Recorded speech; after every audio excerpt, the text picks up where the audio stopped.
Fascist সরকারের সঙ্গে যোগসাজশের অভিযোগ নিয়ে অবশেষে মুখ খুললেন বিসিবির সভাপতি ফারুক আহমেদ। বললেন স্বৈরাচারের দোসরদের সঙ্গে কোনো সম্পৃক্ততা নেই তার।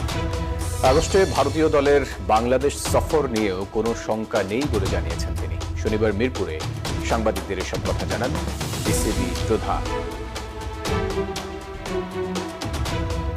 একের পর এক প্রশ্নের মুখে বিসিবি সভাপতি ফারুক আহমেদ। পরিচালকদের অনুমতি ছাড়াই বিসিবির এফডিআর অন্য ব্যাংকে স্থানান্তর, পাসপোর্ট ইস্যুতেও বিতর্ক, আওয়ামী সরকারের সাবেক সংসদ সদস্য শামীম ওসমানের সঙ্গে সখ্যতা থাকার অভিযোগ রয়েছে তার বিরুদ্ধে।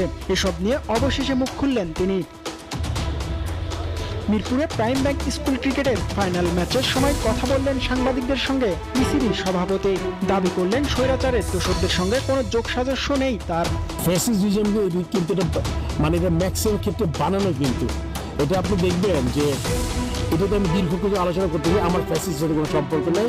ওই ফ্যাসিস্ট রিজনের সাথে যদি সম্পর্ক থাকতো আমি কিন্তু আজকে আপনার সামনে দাঁড়িয়ে কথা বলতাম না।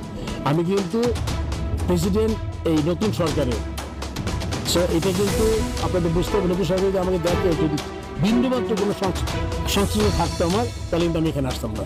চলমান অস্থিরতার কারণে বাংলাদেশে দল পাঠাবে না ভারত, এমন সংবাদ প্রচার করেছে ভারতীয় সংবাদ মাধ্যম টাইমস অফ ইন্ডিয়া। তবে ফারুক আহমেদ জানালেন দ্বিপাক্ষিক ওয়ানডে ও টি-20 সিরিজ বাতিল হওয়ার কোনো শঙ্কা নেই। ভারত এই মুহূর্তে আমাদের এরকম করে কিছু জানায়নি। একটা পত্রিকার নিউজ আমি যেটা আপনি কথা বললেন শুনেছি, বাট ওরা কিন্তু পুরো ট্যুর কনফার্ম করেছে এবং আইটিআই তৈরি হয়ে গেছে। আগামী 17 আগস্ট বাংলাদেশ ও ভারতের ওয়ানডে সিরিজ শুরু হবে। 3টি করে একদিনের ম্যাচ ও টি-20 খেলবে